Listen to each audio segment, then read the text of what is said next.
Hey friends! Today we'll be reading Mr. Mole Moves In by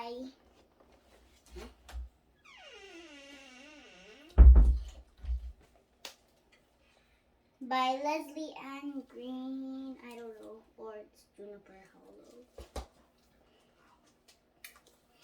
Anyways, after the other book I read, you'll be seeing a new friend. His name is Tyler, and he is my older brother. He just turned 9 on July 7th. And I'm just going to show you the book he's reading. But I don't know where it is, so I'm not going to show it. Oh, before we start this video, I need to tell you something.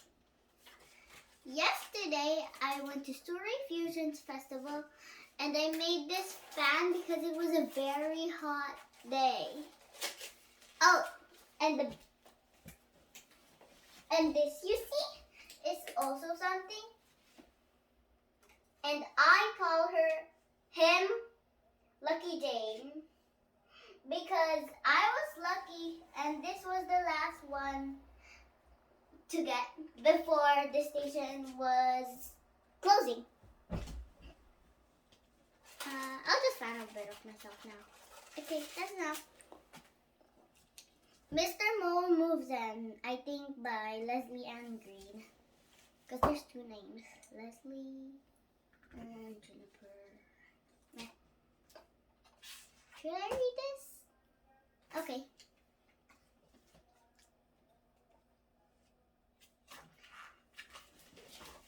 Mr. Mole had just moved to Juniper Hollow. He was looking forward to meeting his new neighbors and making new friends. Excuse me. Now Excuse me again. Now Juniper Hollow doesn't get too many residents. So when they do, boy oh boy, these critters get excited.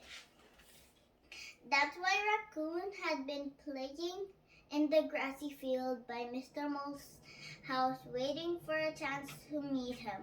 When he saw Mr. Mole emerge from his house that afternoon, Raccoon stopped his game of ball and rushed over to introduce himself.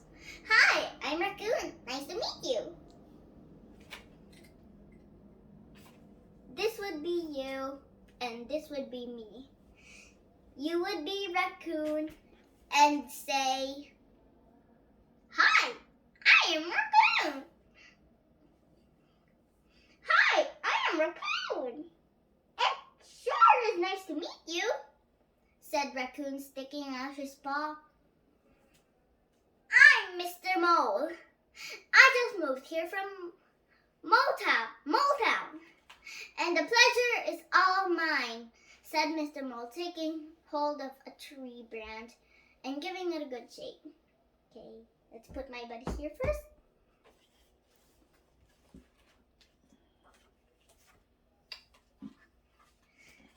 Raccoon was a little confused.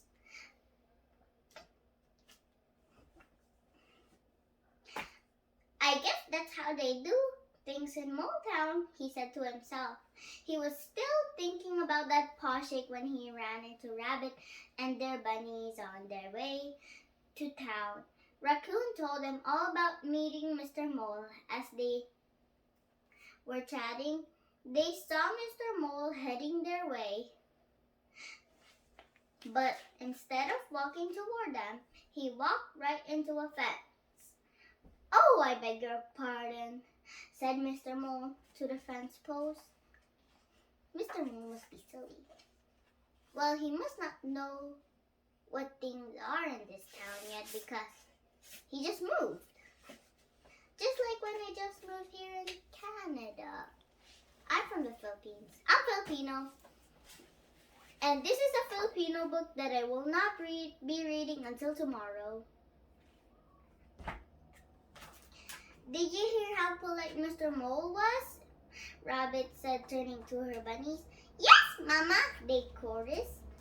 Mole Town must be a very polite place, said Rabbit approvingly.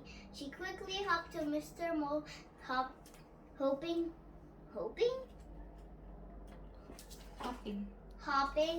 to introduce herself and her bunnies. Oops.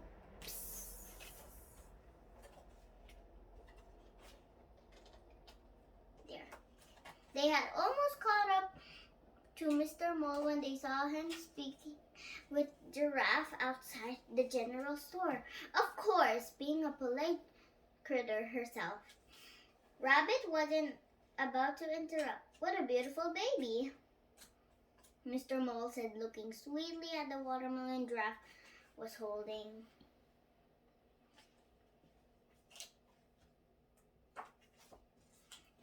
Thank you, said Giraffe, looking down at her watermelon. Welcome to Juniper Hollow, she added, but Mr. Mole already gone inside the store. Giraffe was feeling a little bewildered when Rabbit approached and told her everything that she had seen and heard about Mr. Mole that day. Well, said Giraffe, they must really like watermelons in Mole Town. I guess so, said Rabbit. Agreed, Rabbit. Mistake. Don't trick me about skipping a page again. The general store is the heart of Juniper Hollow. Anything you would possibly want or not want, you could get there. And no matter the time of the day, you would be likely to find any number of critters inside. Discussing the goings on in and around Juniper Hollow. That is exactly what Cat and Chicken are doing. Actually, why do I always see this minus when I'm reading books? Like minus, like a long minus? No, it's just you have to read it together. Goings on. Yeah. I saw that new critter, Mr. Mole, out walking today. He was wearing such a wonderful outfit, said Cat enthusiastically. I don't know how to pronounce these words. I'm not Canadian. It's okay. Mole Town must be very fashionable, said Chicken. I hear that's where he moved from. May overhear her.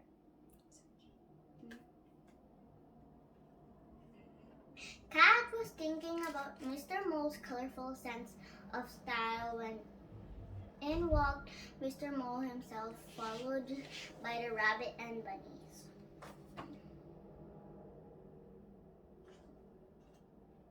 Ew.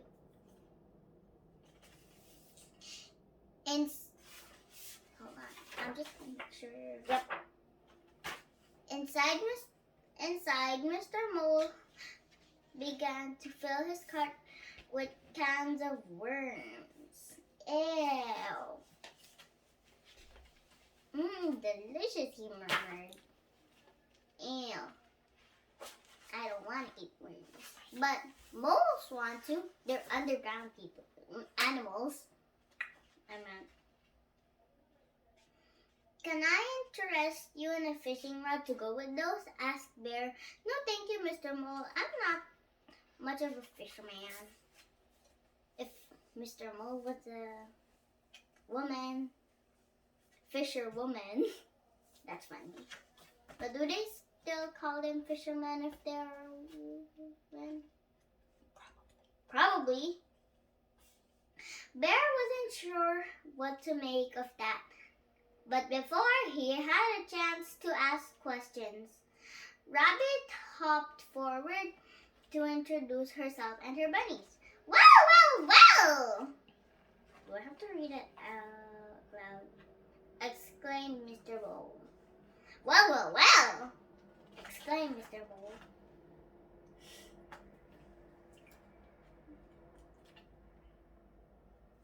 How nice to meet you. I will also take 3 of these candies for the little ones, said Mr. Mole, dipping his paw into a jar on the counter. And with a smile, he handed each bunny an eraser and left the groceries. An eraser as candy? That's weird.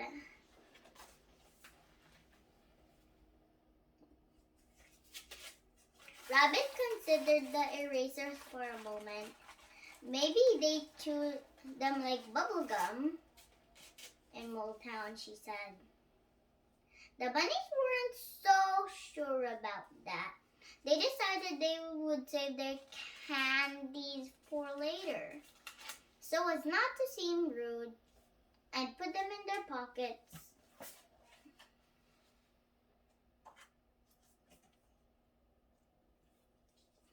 Did I skip a page?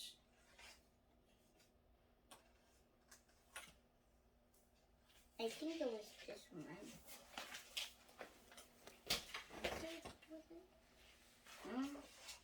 What the? Done. What? Pockets done. Here. It's done. Mr. Mole seems like such a lovely critter, said Chicken. That doesn't seem right, though. The page feels so good. Let's go ahead.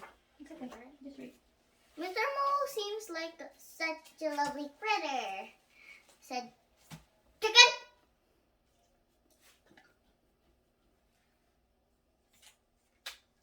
Who had been watching from over by the canned goods. Oh yes, agreed Cat. We really should do something to welcome him to Juniper Hollow. The critters all agreed and put their heads together. I think I'm gonna do another burp. Nope, not yet. The critters all agreed. Yeah.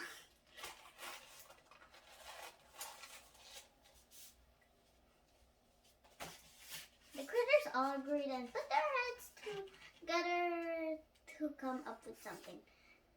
I have an idea! Cat said excitedly. Words of Cat's plan spread like wildfire.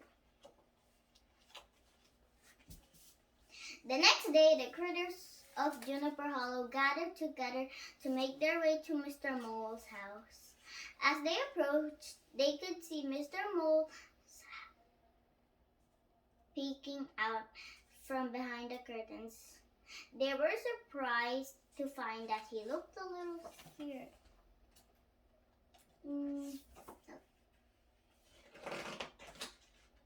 This page feels so thick.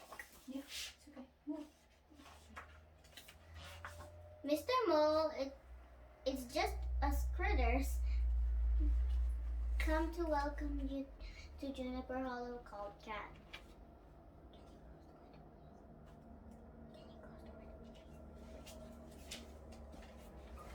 Mr. Mole opened his front door and stepped outside.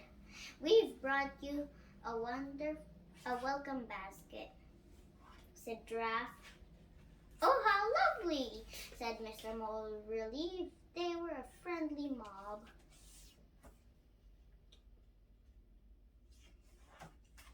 I also brought you these, said a tiny voice from the crowd. The littlest bunny hopped over to Mr. Mole and handed him her extra pair of glasses. I thought maybe you could use them, she said quietly. Oh my goodness! Exclaimed exclaimed Mr. Mole. How did you guess? I lost my glasses in the move, and I haven't been able to see a thing without them. So, I think Mr. Mole, when he was with Giraffe, thought the watermelon was a baby, because he wouldn't see a thing. Oh, yeah. Probably. Because over here, he said, see a thing without them. Wait, how did you know where to go then? How did you know where to get those worms in jars? How? I don't know. Mr. Mole thanked everyone for the warm welcome, and as the crowd of critters disappeared, he took his welcome basket into